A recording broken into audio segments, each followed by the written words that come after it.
हाय स्पृहा, खूप दिवसानंतर काहीतरी मराठी सिनेमासृष्टी सगळं बंद असताना, नाटक बंद असताना, एक मीटिंग घ्यायला सुद्धा आपल्याला एवढ्या तांत्रिक अडचणी येतात. त्यात तुम्ही नेटक नावाचं ऑनलाईन नाटक केलंय. त्यासाठी तुमच्या सगळ्या सगळ्या प्रेक्षकांकडून तुमचं सर्वात आधी हार्दिक अभिनंदन. उद्या तुमचा पुण्यात शो आहे. तयारी नक्कीच चालू असेल. तर त्याबद्दल काय सांगशील? खरंच तुम्ही आता जसं म्हणालात सोमेश की फार कठीण आहे अशा परिस्थितीत एक अशी नवीन संकल्पना लोकांच्या मनामध्ये रुजवणं पहिली गोष्ट. कारण जितके प्रेक्षक या सगळ्याला अनभिज्ञ तितकेच आम्ही पण आहोत. आमच्यासाठी सुद्धा पूर्ण नवीन एक्सपिरियन्स आहे.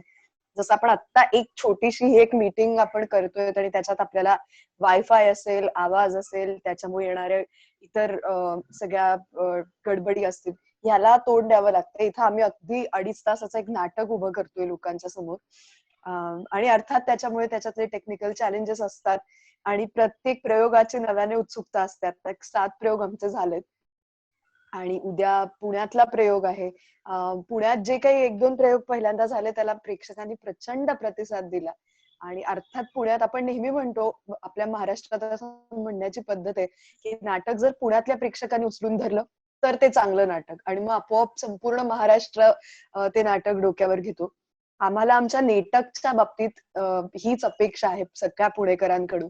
कारण एक फार सुंदर विषय खूप नवीन इनोव्हेटिव्ह पद्धतीने मांडायचा प्रयत्न या नेटकच्या माध्यमातून ऋषिकेश जोशीने केला. तुमच्या लक्षात आलं असेल की नेटक ही एक नवीन कल्पना त्याने रूढ केली आहे. ऑनलाईन नेटवरचं नाटक ते म्हणजे नेटक.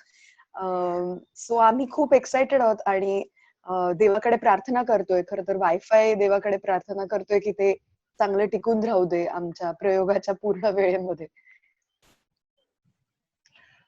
यालाच लागून मला तुला असं विचारायचंय, मोगराबद्दल आपण अजून सविस्तर बोलूच, की अभिनय करताना बऱ्याचदा असं होतं की मुलाखती बघताना काही ऍक्टर्स सांगतात की आम्हाला आता तंद्री मला लागते. तुझा आवाज एकदम मस्त येतोय रे, वाव, एकदाही ग्रेट. न अडकता. ठीक आहे, ठीक आहे. मग तर हा, रॉकस्टार मध्ये जसं रणबीर कपूर तो एक आलाप घेताना त्याला तंद्री लागते, काहीतरी एक नवा सूर सापडतो, तसं ऍक्टर्सला बऱ्याचदा अशी एखादा सीन येतो की जो तो परत रिक्रिएट करू शकत नाही, आणि तशी तंद्री लागलेले सीन त्यांना नेहमीच लक्षात राहतात. तर अभिनयाची अशी उंची गाठलेला एखादा सीन तुझ्या पर्टिक्युलरली लक्षात आहे का? माझ्या नशिबाने म्हणजे वाट्याला अशा अनेक भूमिका आल्या ज्यामध्ये हरपून जाऊन काम करायची संधी मला मिळाली. आणि I am very glad about it. कारण प्रत्येकच अभिनेता किंवा प्रत्येकच अभिनेत्री तो एक मोमेंट सतत शोधत असते. आणि माझ्या नशिबाने खरंच मी म्हणते की मी लकी आहे या बाबतीत. कारण रोल्सच असे आलेत इतक्या ताकदीचे की ते करताना एखाद मोमेंट तरी पूर्ण प्रोसेस मध्ये अशी मिळून जायची.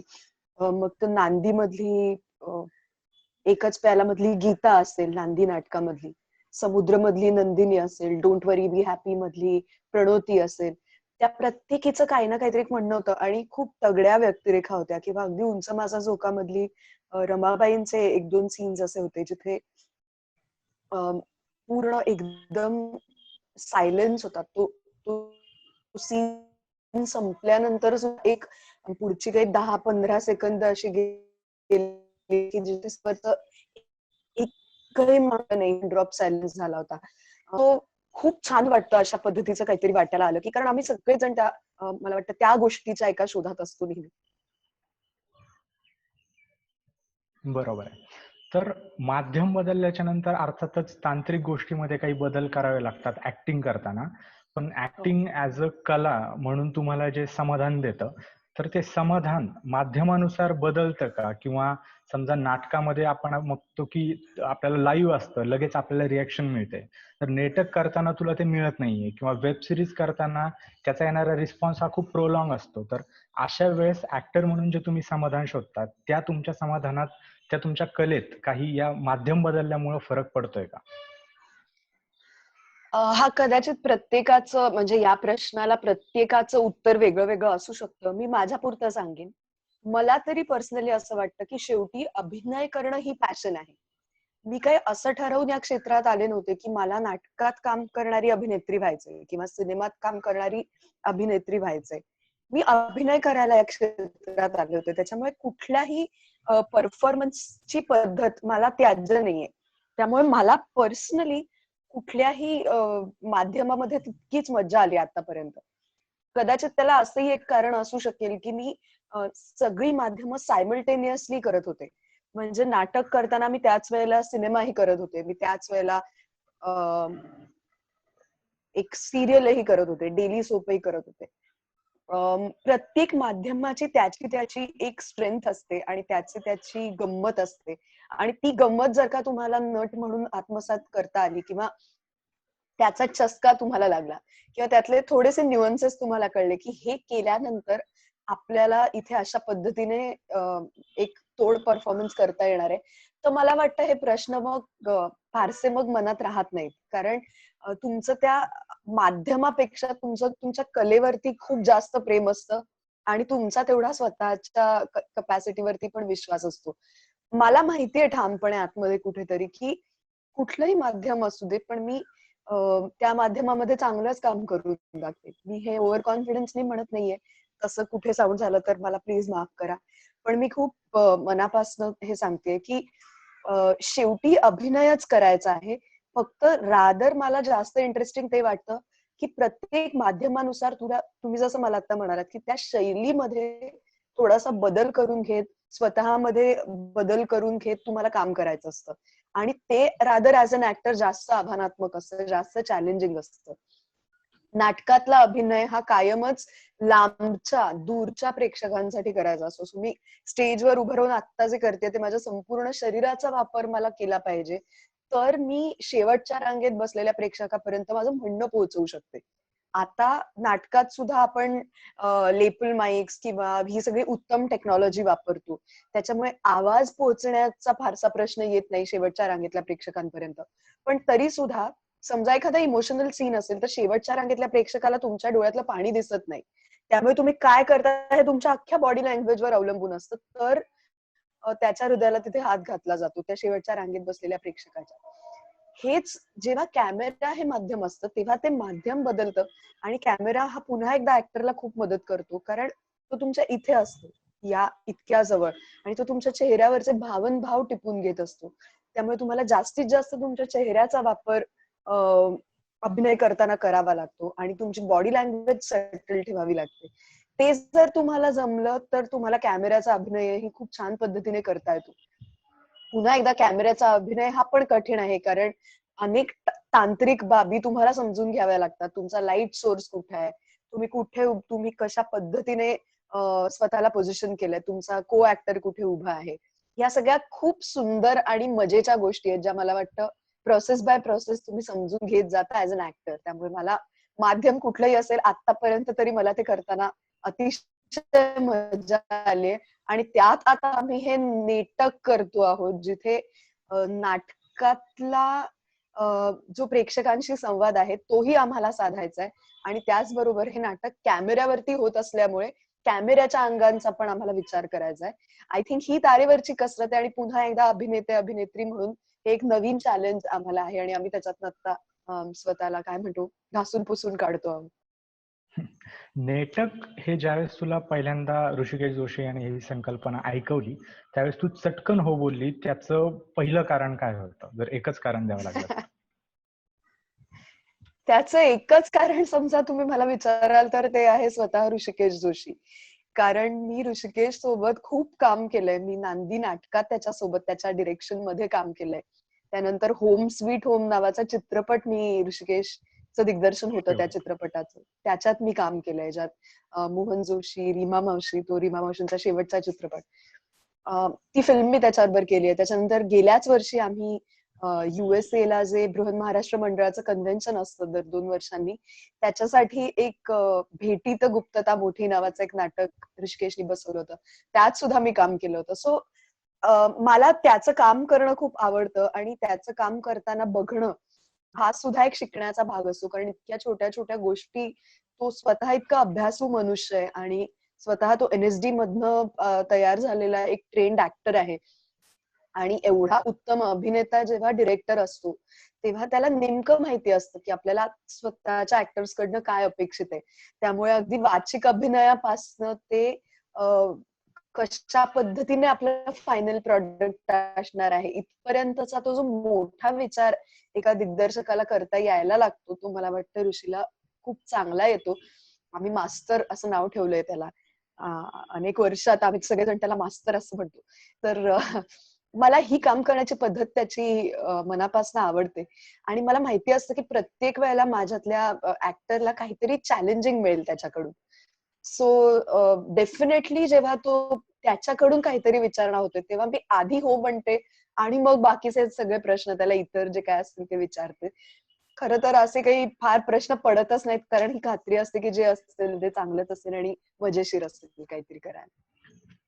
हो, आणि फक्त डिरेक्टर म्हणून नाही तर प्रोड्युसर म्हणून सुद्धा तो या नेटक माध्यमाला याचा खूप मोठा स्कोप तो शोधतो आहे निश्चित. आणि याचं भविष्य निश्चित. नक्कीच तो जास्त सिक्युअर करतो. एक नवीन माध्यम इंडस्ट्रीमध्ये आणतो. त्यासाठी प्रोड्युसर म्हणून सुद्धा त्याच्याकडे बघायला आता लागणारच आहे. त्याच्या नक्कीच पुढचा एक लागणार असा आहे आणि मला एक मी थोडंसं सॉरी मी कट करते तुम्हाला पण मला याच्यात एक हां. महत्वाची गोष्ट आणखीन ऍड करायला आवडेल की फार सोपं असतं आपलं आपलं काम करणं आणि सोडून देणं, यु नो. पण ह्याच्यातनं काहीतरी अर्थार्जनासाठी इतर लोकांच्या साठी एक साधन उभं राहील असा विचार करून एक संपूर्णपणे नवीन प्लॅटफॉर्म तयार करायचा स्वतःच्या हिमतीवर, ह्याला फार मोठी हिंमत लागते. आणि त्यामुळे मला वाटतं ऋषिकेशने टाकलेलं हे पाऊल फार महत्वाचं आहे आणि त्याच्याकडे खूप वेगळ्या पद्धतीने आणि कौतुकाने बघितलं जायला हवंय या गोष्टीकडे. कारण मी जसं म्हटलं तसं आम्ही फक्त ऍक्टर आहोत या नेटकचे. पण आज त्या नेटकचे प्रयोग कसे कुठे लागणार, जगभर त्याचा प्रसार कसा होईल, त्याची पब्लिसिटी कशी करावी लागेल, प्रेक्षकांना आकृष्ट इकडे करण्यासाठी काय गोष्टी कराव्या लागतील, इथपासनं ते एक अतिशय सुंदर अनुभव आपण प्रेक्षकांना देऊ शकतो का या माध्यमाच्या निमित्ताने, इतका मोठा विचार त्याने केलाय. आणि मला वाटतं देव न करो ही परिस्थिती लवकर बदलो असं आपण सगळेच जण म्हणूया आणि प्रार्थना करूया. पण समजा ही परिस्थिती लगेच नाही बदलली तर आपण काय करणार आहोत? मग आपण आपलं मनोरंजनाचं साधन, साध्य, अधिकार सगळंच गमावून बसायचंय का आता ऋषिकेशनी केलं त्याप्रमाणे हातपाय मारून काहीतरी एक नवीन उभं करायचंय? आज जगभरात असं कुठेही होत नाहीये जिथे कलाकार त्यांच्या त्यांच्या घरून पण लाईव्ह परफॉर्म करतायत आणि लाईव्ह नाटकाचा अनुभव तुम्हाला तुमच्या घर बसल्या द्यायचा प्रयत्न करतायत. मला वाटतं हे प्रचंड मोठं पाऊल आहे आपल्या मराठी रंगभूमीने टाकलेलं.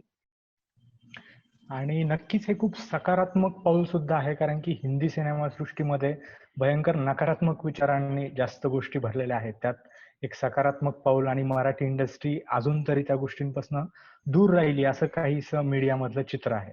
तर रीमा लागून सोबत तुम्ही शेवटचा चित्रपट केला ऋषिकेश दादाने आणि तू. यावर्षी आपण इरफान खानला मिस केलं. त्याच दिवशी तुझा आमे वाघ सोबतचं जे युट्यूब चॅनलवर तू व्हिडिओ टाकला होता, हो. तुझी मुलाखत, तेही नक्की मी बघितली. आणि तर त्या अनुषंगाने सगळ्यात शेवटी आपल्याला सुशांतच्या प्रसंगाने धक्का लागला. तर त्यामुळं अचानक हिंदी सिनेमासृष्टीत नेपोटिझम अशा गोष्टी चर्चेला यायला लागल्या. तर मराठी सिनेमासृष्टीत घराणेशाही किंवा फेव्हरेटिझम, आवडत्या लोकांना स्थान देणं, असं काही आहे का? तू इंडस्ट्रीतली आतली बाजू सांगू शकशील तर? तुला काय वाटतं, मराठी इंडस्ट्री अजून यापासून लांब आहे की ते लपलेलं आहे?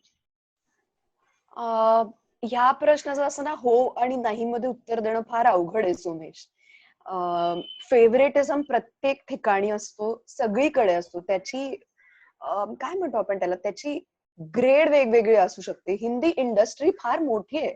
त्या मानाने मराठी इंडस्ट्री अजून आपण बाल्यावस्थेत आहोत. आपली इंडस्ट्री तशी लहान आहे. घरगुती वातावरण अजून तरी आहे. म्हणजे साधारण ओळखत असतात सगळे कलाकार, सगळे तंत्रज्ञ, दिग्दर्शक, निर्माते. बऱ्यापैकी जान पहचान असते या मंडळींची. आणि अजून तरी मला माझा जितका अनुभव आहे इतक्या वर्षांमध्ये आतापर्यंत मला आलेला, थँकफुली मला अशा प्रसंगाला कधी तोंड द्यावं लागलं नाहीये किंवा कदाचित बाहेर तसं काही घडलं असेल तर ते माझ्यापर्यंत पोहोचलेलं नाहीये. आणि I am very thankful to God about it की ही निगेटिव्हिटी माझ्यापर्यंत पोहोचली नाहीये. शक्यतो अत्यंत पॉझिटिव्ह विचाराच्या माणसांनी मी सराउंडेड होते, त्यांच्या सोबत काम करण्याची संधी मिळाली. बऱ्यापैकी आतापर्यंतची जी कामं मला मराठीत मिळाली ती एका चित्रपटातलं किंवा एका मालिकेतलं, एका नाटकातलं काम पाहून पुढचं काम मला मिळालंय. सो मी खात्रीलायकरित्या सांगू शकते की आजच्या काळात मला मिळालेलं काम हे 100% माझ्या गुणवत्तेच्या जोरावरती मला मिळालंय. ह्या पुढे परिस्थिती अशीच राहील अशी आम्ही सगळेच जण आशा करतोय. अभिनेते अभिनेत्री काय, दिग्दर्शक काय, किंवा मला वाटतं तंत्रज्ञ आणि निर्माते काय, कोणालाच माझ्या मते निगेटिव्हिटी आपल्या आसपास आवडत नाही. आणि मला असं वाटतं की तेवढी निगेटिव्हिटी आपल्याला इंडस्ट्री म्हणून परवडणारच नाहीये. आपण खरंच बाल्यावस्थेत आहोत. आपण आत्ता आत्ता कुठे मोठी पावलं टाकू लागलोय. आत्ता आत्ता आपल्या एका फिल्मने 100 कोटीच्या क्लबमध्ये प्रवेश केलाय. सो बाकी फिल्म्स अजून 10 आपल्याला कोटी कमवतात. इंडस्ट्री, सो इंडस्ट्री म्हणून आपल्याला फार मोठा पल्ला गाठायचा आहे. त्यामुळे मला मनापासून असं वाटतं की ह्या सगळ्या गोष्टींमध्ये अडकायचं, इतर चर्चांमध्ये आणि या निगेटिव्हिटी मध्ये जायचं का, काम जास्तीत जास्त आपल्याला चांगलं कसं करता येईल, वेगळं कसं करता येईल ह्याच्याकडे लक्ष द्यायचं, हे मला वाटतं हा प्रत्येकाचा चॉईस आहे आणि तो तसा असायला पाहिजे. आणि सोबतच मराठी ऍज अ भाषा आणि नाटक किंवा सिनेमा सृष्टी याच्यामध्ये काही मर्यादा वाटतात का? काही म्हणजे लॉकडाऊन होण्याच्या आधीच आलोक राजवाड्यांसोबत आम्ही इंटरव्ह्यू करत होतो, तर तेव्हा बोलणं झालं की महाराष्ट्राच्या इतर भागात आपण पोहोचत नाही. म्हणजे आपण निर्मात्यांच्या मर्यादा समजू शकतो, पण कलेमध्ये सुद्धा कविता किंवा कथा यांच्यामध्ये मराठवाड्यातली, परभणी, हिंगोली किंवा फार फार नागपुरी भाषा नसलेला एक माणूस वऱ्हाडी म्हणून आपण कॅरिकेचरिस्ट त्याला भूमिका देतो. पण इतर मराठवाड्यातल्या किंवा विदर्भातल्या, खानदेशातल्या अशा फार कलाकृतीत समोर येताना दिसत नाही. तर या मर्यादा आणि सोबतच मराठीला एक असंही आहे की फॅमिली ऑडियन्स जास्त आहे.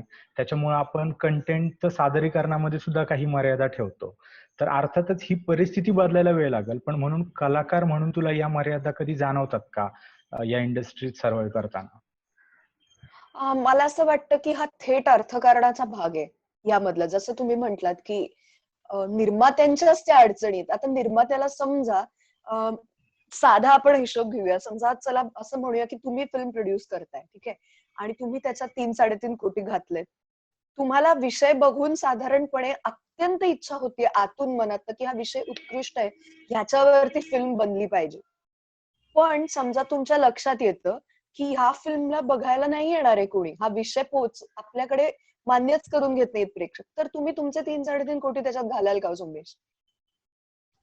सो नाही, हा अर्थातच. निर्मात्यांचा प्रश्न आहे, हा अर्थकारणाचा प्रश्न आहे. आपल्याकडे समजा प्रेक्षक तेवढे सजग झाले की आलेली प्रत्येक मराठी फिल्म, आपण असं ठरवलं की प्रेक्षक म्हणून आलेली प्रत्येक फिल्म मी थिएटरमध्ये जाऊन बघेन, मराठी फिल्म. तर तसं होतं का? तसं होत नाही. नाही होत, नाही होत. प्रेक्षक मराठी चित्रपट बघायला पैसे काढून, तिकीट काढून थिएटरला जात नाहीत. आपण वाट बघत बसतो प्रेक्षक म्हणून की ही फिल्म कधीतरी कुठेतरी येईल, मग आपण बघूया. आज मी तुम्हाला माझा अनुभव सांगते. मी केलेल्या अनेक फिल्म्स आता OTT वरती म्हणजे अवेलेबल आहेत, ठीक आहे. नेटफ्लिक्स वरती आहे, हॉटस्टार वरती आहे, Amazon प्राईम वरती आहे. हो, मी कालच होम स्वीट होम बघितला. सो ओके, आता मी तुम्हाला विचारते, काल तुम्ही होम स्वीट होम बघितलात. होम स्वीट होम तुम्ही थिएटरमध्ये पाहिला होता सोमेश? अर्थातच नाही. सो एका अत्यंत चांगल्या विषयाची फिल्म, त्याला प्रेक्षक जात नाही म्हणून ती चालत नाही. आणि ज्यामुळे ती हम्म, फिल्म चालत नाही त्यामुळे निर्मात्यांचे पैसे रिकव्हर होत नाही. आणि जर बरोबर. पैसे रिकव्हर होत नसतील तर त्या निर्मात्याला हा आत्मविश्वास कुठून येणार की मी पैसे घालीन त्या विषयात, ते रिकव्हर होतील. आणि मग कायमच हा प्रश्न आपल्याला उद्भवत राहणार की हे विषय मांडले का जात नाही. ते विषय मांडले यासाठी जात नाहीत कारण अनफॉर्च्युनेटली निर्मात्यांना तो कॉन्फिडन्सच आपले प्रेक्षक देऊ शकत नाहीत की तुम्ही वाटेल तो विषय आणा, आम्ही तो चालवून दाखवू थिएटरमध्ये जाऊन. बरोबर. बरोबर. मुद्दा हा आहे. थँकफुली आता असं झालंय की OTT प्लॅटफॉर्म्सची संख्या वाढलीय.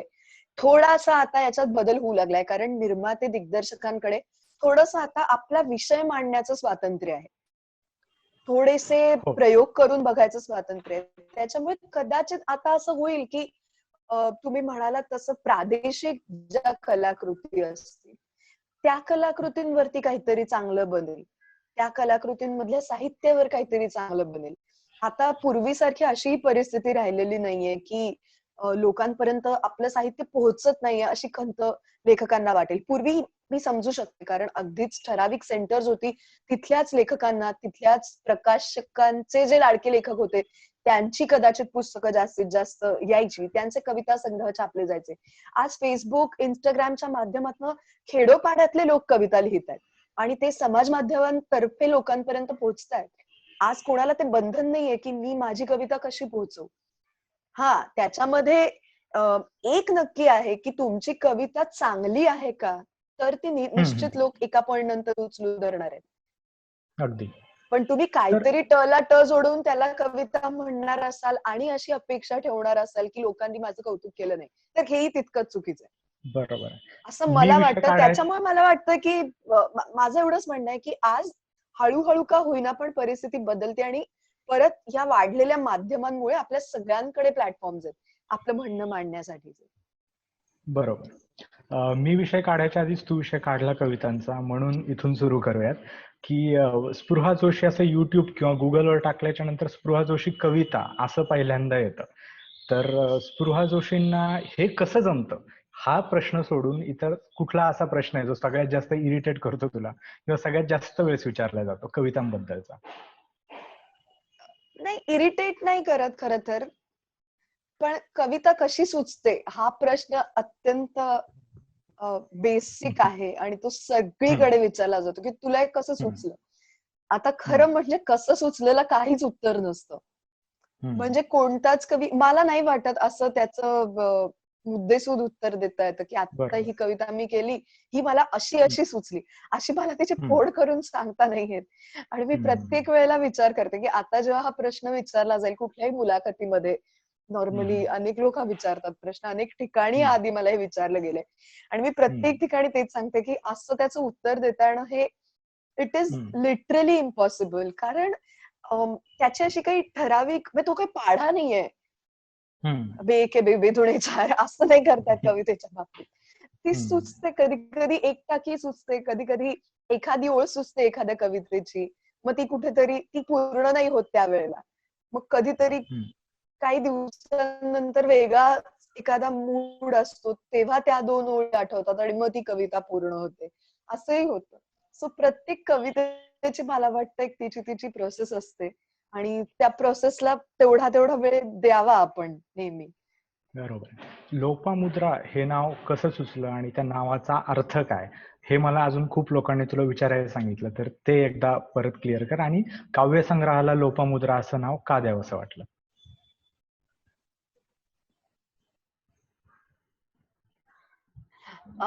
माझा पहिला काव्यसंग्रह त्याचं नाव होतं चांदणचुरा आणि दुसरा काव्यसंग्रह जेव्हा करायचा ठरला, त्याच्यानंतर मी त्या कविता चाळत होते आणि मला सडनली असं लक्षात आलं की या सगळ्या कविता या स्त्री जाणीवेच्या कविता आहेत. म्हणजे स्त्रीवादी कविता नव्हे, स्त्री जाणीवेच्या कविता. दोन्हीमध्ये थोडासा फरक आहे अगदी. त्या 2 टर्म्स मध्ये. सो ती स्त्री जाणीवेची कविता आहे हे थोडंसं माझ्या लक्षात आलं. आणखीन थोडासा विचार केल्यानंतर असं लक्षात आलं की वयाच्या वेगवेगळ्या टप्प्यांवरचा स्त्रीचा तो प्रवास आहे. म्हणजे एक स्त्री, म्हणजे एक मुलगी आहे अगदी त्यातली जी नुकती नुकती वयात आलीये, तिच्या एक नवथर काहीतरी भावना आहे. एक आहे ती थोडीशी तिच्यापेक्षा मोठी झालीये, तिला थोडंसं तिने जगाकडे बघायला सुरुवात केलीये सजगपणे आणखी. त्याच्या पुढचा एक टप्पा आहे ज्याच्यातल्या स्त्रीने आता हे सगळं इतर पचवलंय आणि ती स्वतःच्या संसारामध्ये रमलीये आणि तरी सुद्धा ती कुठेतरी स्वतःला शोधू पाहतीये. आणि त्याच्या पुढचा जो टप्पा आहे त्यामध्ये त्या स्त्रीचं सगळं जगणं जगून झालंय आणि ह्या टप्प्यावर ना मागे वळून बघताना तिच्या मनात काय काय जे उमटतंय तो चौथा टप्पा. अशा 4 टप्प्यांमधल्या स्त्री जाणीवेच्या त्या कविता आहेत असं माझ्या लक्षात आलं त्या कविता वाचता वाचता.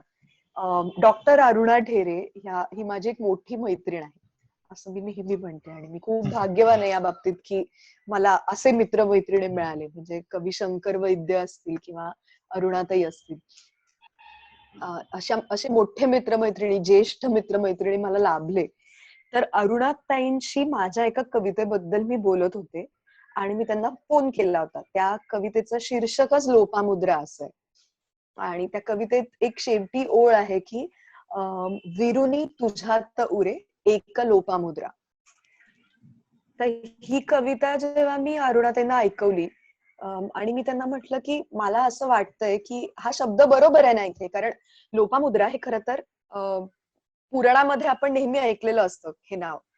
हो. गार्गी आणि मैत्रेयी या सगळ्या विदुषींबरोबर ती विदुषी होती एक प्रचंड मोठी लोपामुद्रा.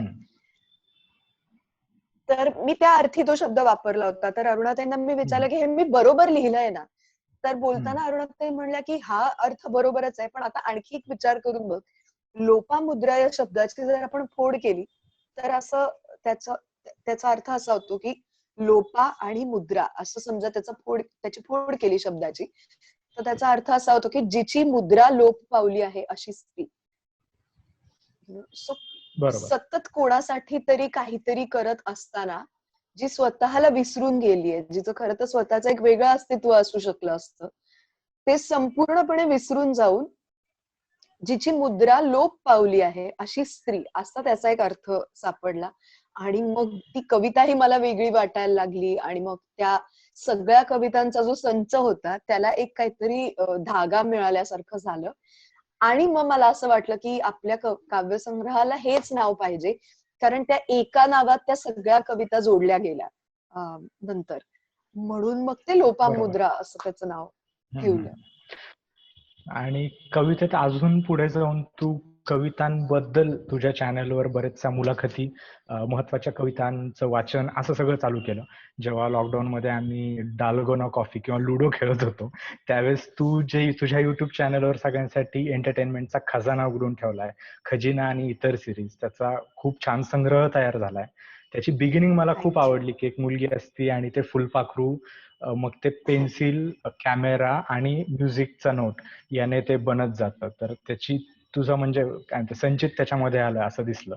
तर त्या तुझ्या लॉकडाऊन रोहित मधल्या खेडकर नावाच्या मित्राला माझ्या नक्कीच सांगेन, कारण त्याने तो लोगो डिझाईन केलाय. त्याला हे ऐकून खूप आनंद होईल. आणि ते खूपच सिम्प्लिसिटी मध्ये तुझं संचित आलं त्यात, ते खूप छान वाटलं. तर तुझ्या त्या लॉकडाऊन मधल्या कारनाम्यांविषयी सांग की तू अजिबातच वेळ वाया नाही घातलेला असं दिसतंय. नाही असं नाही आहे. खरं सांगू का, म्हणजे हे सगळं ज्यांनी केलं, ऑनेस्टली मी काहीही हे खोटं बोलत नाहीये, पण आपण सगळेच जण एवढ्या कठीण काळातनं गेलो ना या 3-4 महिन्यात. आपल्या सगळ्यांसाठी परिस्थितीच नवी होती. आपण कधीच हे अनुभवलेलंच नाही की अशा पद्धतीने अडकून पडणं काय असतं, आपल्याच लोकांना न भेटणं काय असतं, तो एकटेपणा काय असतो, कामच करायला न मिळणं हे किती भीषण असतं. हे सगळंच आपण सगळ्यांनी अनुभवलं आणि मला वाटतं की प्रत्येकाने त्याच्या परीने त्यावर मात करायचे प्रयत्न केले. ते डाल्गोना कॉफी असेल, नाहीतर अनेक निर्माण झालेली चॅलेंजेस असतील जी अजूनही चालू आहेत, की मग अंताक्षरीच्या चॅलेंज पासून असा फोटो पोस्ट करूया आणि तसं हे करूया इथपर्यंत. प्रत्येकाने त्याच्या पद्धतीने त्या गोष्टीवरती मात करायचा प्रयत्न केला. माझ्यासाठी तुम्ही म्हणालात तसं मी सगळ्यात जास्त काय एन्जॉय केलं असेल या मधल्या काळामध्ये, तर मला खूप दिवसांनी इतका निवांतपणा माझ्याच घरात मिळत होता आणि मला खूप वाचन करायला मिळत होतं, जे मला मनापासून आवडतं.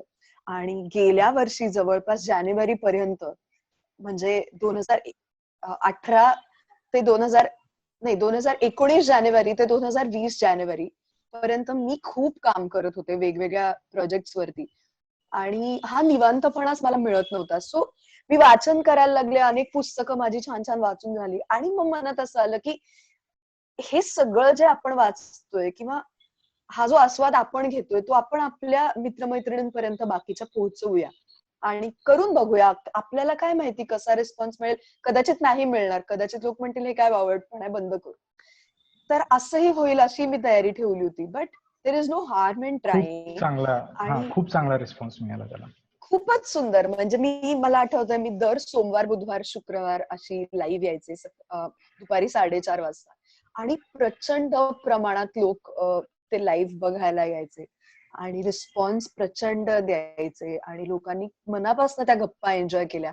आणि काय झालं, त्या मुलाखती पुरत्या राहिल्या नाहीत, कारण जे माझेच मित्रमैत्रिणी त्या शो वरती आले पाहुणे म्हणून, त्यांच्याशी सुद्धा मी खरंच सांगते मी इतक्या वर्षांची माझी त्यांची ओळख आहे, पण अशा समोरासमोर बसून निवांत अशा गप्पा नाही मारतायत, कारण सर्वजण त्यांच्या त्यांच्या कामात असतात. प्रत्येकाला स्वतःच्या विवंचना असतात. आता काय झालं की सगळ्यांकडेच वेळ होता, सगळ्यांकडेच एक आराम होता, सुकून होता, आणि तेव्हा या गप्पा मारता येतात, तेव्हा हे शेअरिंग होतं की बाबा तुला काय वाचायला आवडतं, मग तुला हे वाचायला का आवडतं, त्याच्या मागची कारणं काय आहेत, किंवा आज तुम्ही जे आहात ते कशामुळे झालात, त्याच्या मागची कारणं काय आहेत, हा शोध अदरवाईज नाही घेता येत. जो या निमित्ताने घेता आला, आय थिंक तेच माझ्यासाठी तरी ते एक्झॅक्टली. खूप सुंदर आहे, आणि ऍक्टर आपल्या रायटर सगळ्यांसाठीच म्हणजे. हो, आणि ऍक्टर रायटर नंतर इंटरव्ह्युअर स्पृहा जोशी मला जास्त आवडली, कारण की जास्त थँक्यू. अंतर्मुख करणारे प्रश्न तू त्यांना विचारले आणि ते खूप छान मोमेंट्स त्याच्यामध्ये तयार झाल्या. तर ऍक्टर थँक्यू. रायटर आणि त्याच्यानंतर आता निवेदक या भूमिकेत तुला का जावंसं वाटलं, त्याच्या पाठीमागचा काय विचार होता?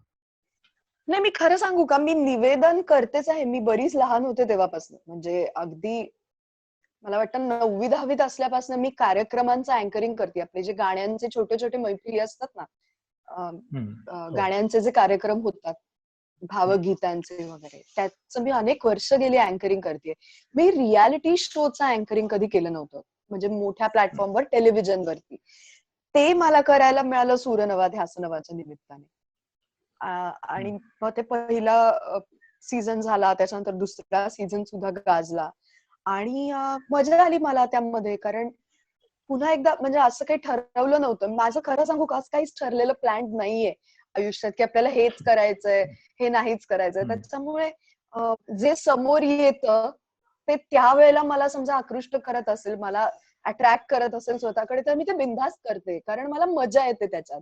द होल पॉइंट इज मला मजा आली पाहिजे यार, म्हणजे इतके कष्ट हम्म. करायचे, तर त्यातनं आपल्याला मजा आली पाहिजे ना ते करण्यात. नाहीतर मग हो. असं होतं की मग 9 ते 6 नोकरी आणि हे याच्यातला फरक काय आहे, ते मला करता आलं नसतं, कारण तो माझा स्वभाव नाहीये. रोज एकाच ठिकाणी ऑफिसला जाऊन टेबलवर बसून शिस्तीत काम करणं, हे मला जमलंच हम्म, नसतं. तो माझा स्वभाव नाहीये. माझं बर. आत्ताचं काम असं आहे, जे मला ते सगळं स्वातंत्र्य देतं आणि शिवाय तो हम्म, आनंद सुद्धा देतं. कारण ती माझी पॅशन आहे, आणि पुन्हा एकदा हे निवेदन करणं, हे सगळं ना ह्या अभिनयाचीच एक शाखा आहे. कारण शेवटी तिथे तुम्ही बोलता कसं ह्याच्यावरती अवलंबून असतात सगळ्या गोष्टी. अगदी. आणि अभिनयात आम्हाला स्पीच वर्क वरती काम करावंच लागतं की. हम्म, फक्त फरक काय आहे की अभिनय करताना किंवा एखादी ठराविक भूमिका करताना तुम्ही ती भूमिका करत असता आणि तिचे डायलॉग्स प्रेक्षकांना सांगत असता.